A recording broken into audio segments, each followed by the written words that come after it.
Mrs. Frisby and the Rats of NIMH by Robert C. O'Brien. Chapter 1. The Sickness of Timothy Frisby. Mrs. Frisby, the head of a family of field mice, lived in an underground house in the vegetable garden of a farmer named Mr. Fitzgibbon.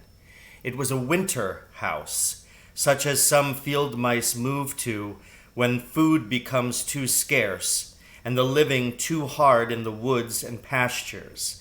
In the soft earth of a bean, potato, black-eyed pea, and asparagus patch, there is plenty of food left over for mice after the human crop has been gathered. Mrs. Frisby and her family were especially lucky in the house itself. It was a slightly damaged cinder block, the hollow kind with two oval holes through it. It had somehow been abandoned in the garden during the summer and lay almost completely buried, with only a bit of one corner showing above ground, which is how Mrs. Frisby had discovered it. It lay on its side in such a way that the solid parts of the block formed a roof and a floor, both waterproof, and the hollows made two spacious rooms, lined with bits of leaves, grass, cloth, cotton fluff, feathers, and other things Mrs. Frisby and her children had collected. The house stayed dry, warm, and comfortable all winter. A tunnel to the surface earth of the garden, dug so that it was slightly larger than a mouse and slightly smaller than a cat's foreleg, provided access, air, and even a fair amount of light to the living room. The bedroom formed by the second oval was warm but dark even at midday. A short tunnel through the earth behind the block connected the two rooms. Although she was a widow, her husband had died only the preceding summer, Mrs. Frisby was able, through luck and hard work, to keep her family, there were 4 children, happy and well fed. January and February were the hardest months. The sharp, hard cold that began in December lasted until March, and by February the beans and the black eyes had been picked over with help from the birds. The asparagus roots were frozen into stone, and the potatoes had been thawed and refrozen so many times they had acquired a slimy texture and a rancid taste. Still, the Frisbys made the best of what there was, and one way or another they kept from being hungry. Then, one day, at the very end of February, Mrs. Frisby's younger son, Timothy, fell sick. That day began with a dry, bright, icy morning. Mrs. Frisby woke up early, as she always did. She and her family slept close together in a bed of down, fluff, and bits of cloth they had gathered, warm as a ball of fur.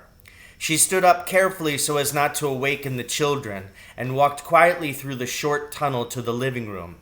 Here it was not so warm, but not really cold either.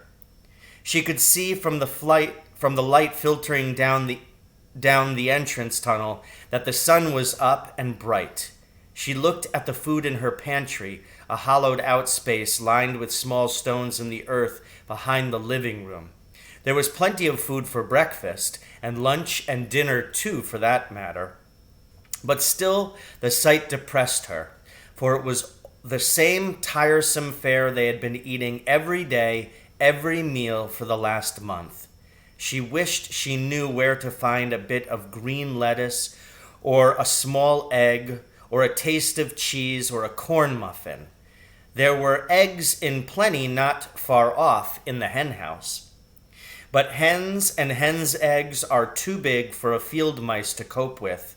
And besides, between the garden and the hen house, there was a wide sward of shrubs and grass, some of it grown up quite tall.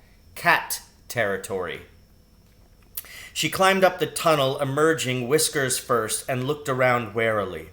The air was sharp, and there was white frost thick on the ground and on the dead leaves at the edge of the wood across the garden path.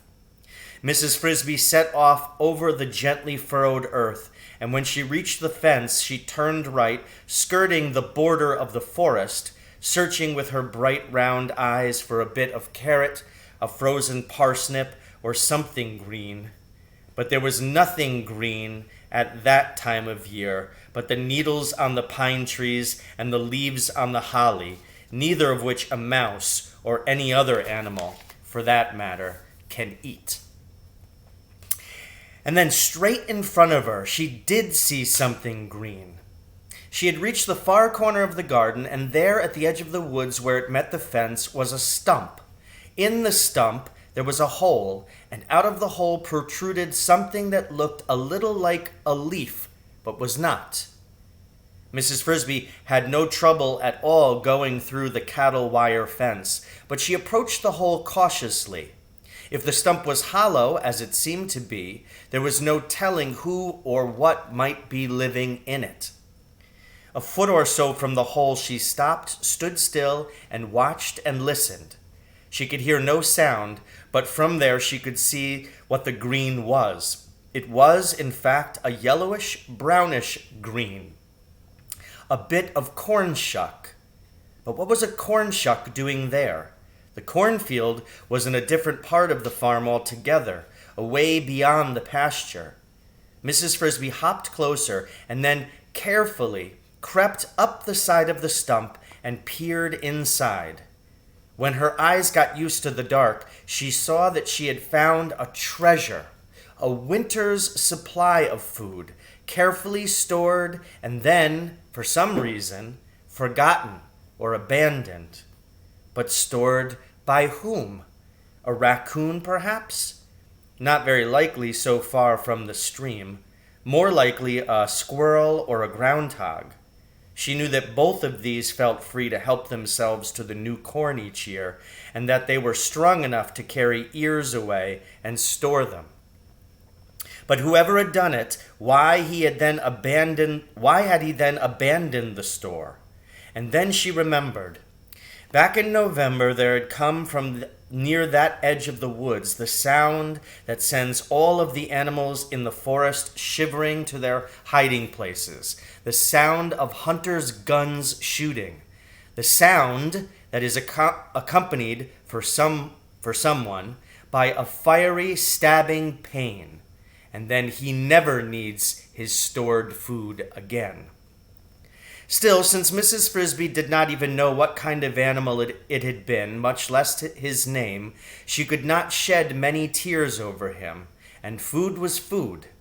It was not the green lettuce she had longed for, but she and her children were extremely fond of corn, and there were 8 large ears in the stump, a noble supply for a mouse family.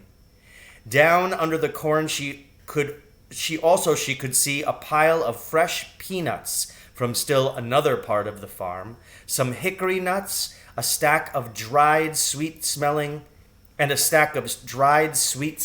mushrooms.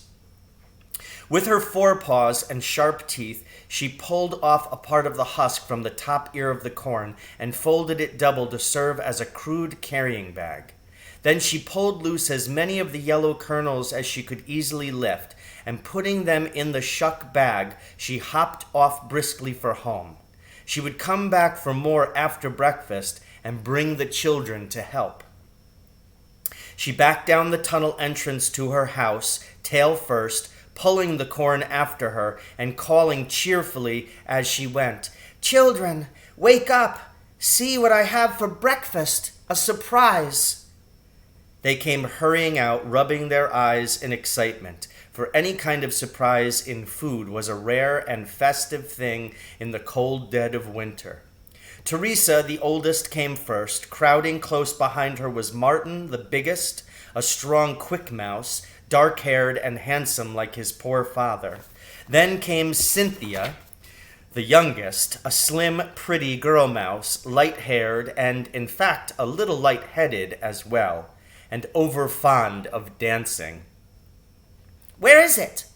she said. "What is it? Where's the surprise?" "Where is Timothy?" asked Mrs. Frisby. "Mother," said Teresa, concerned, "he says he's sick and can't get up." Nonsense. Martin, tell your brother to get out of bed at once or he'll get no breakfast. Martin ran to the bedroom obediently, but came back in a moment alone. He says he's too sick, and he doesn't want any breakfast, even a surprise. I felt his forehead, and it's become burning hot. Oh dear, said Mrs. Frisby. That sounds as if he really is sick. Timothy had, on occasion, been known to think he was sick when he really was not. Here, you may all have your breakfast, save Timothy's, and I'll go and see what's wrong. She opened up the green carrying bag and put the corn on the table, dividing it into 5 equal shares. The dining table was a smooth piece of lath, supported on both ends by stones. "Corn!" shouted Martin. "Oh, Mother, where did you ever get it?" "Eat up," said Mrs. Frisby, "and a little later I'll show you, because there's a lot more where this came from."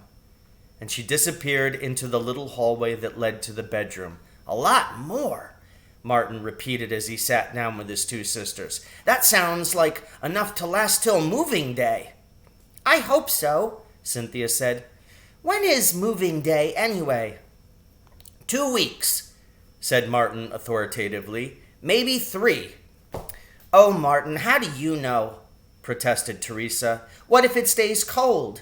Anyway, suppose Timothy isn't well enough." At this dreadful thought, so casually raised, they all grew worried and fell silent.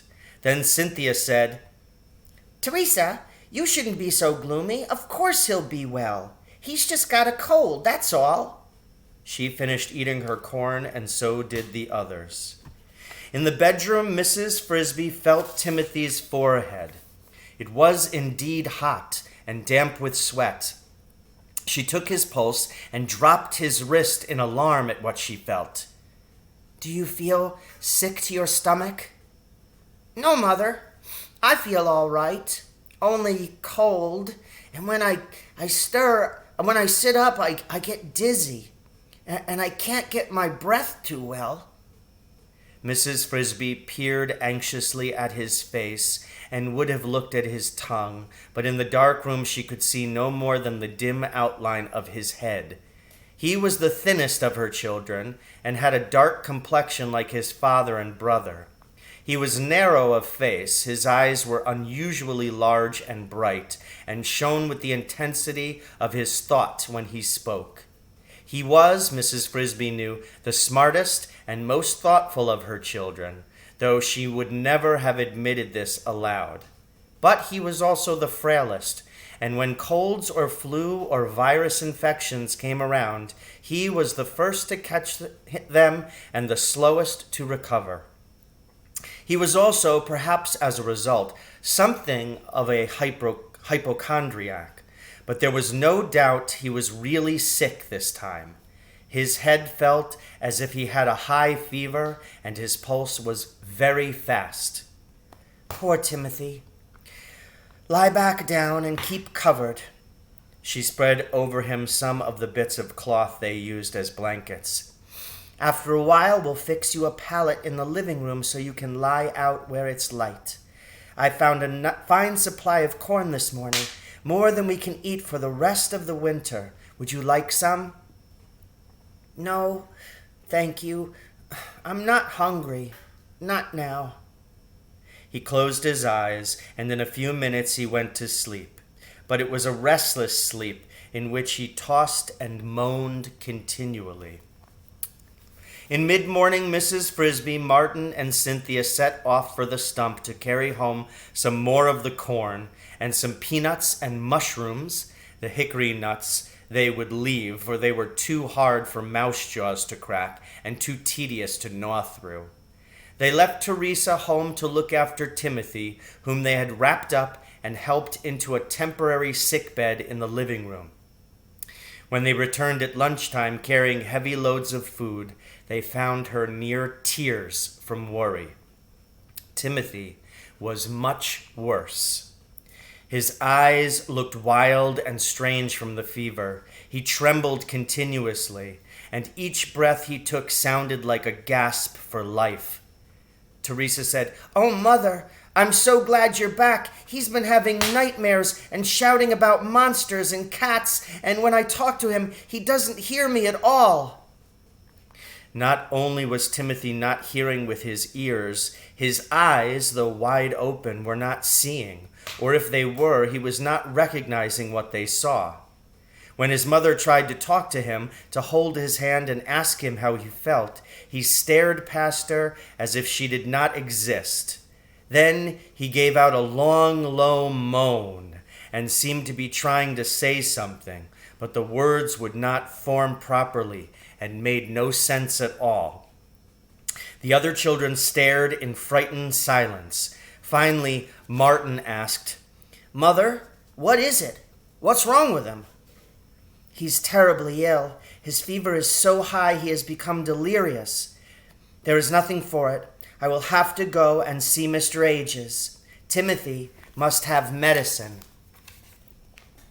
So ends Chapter 1, Mrs. Frisby and the Rats of NIMH.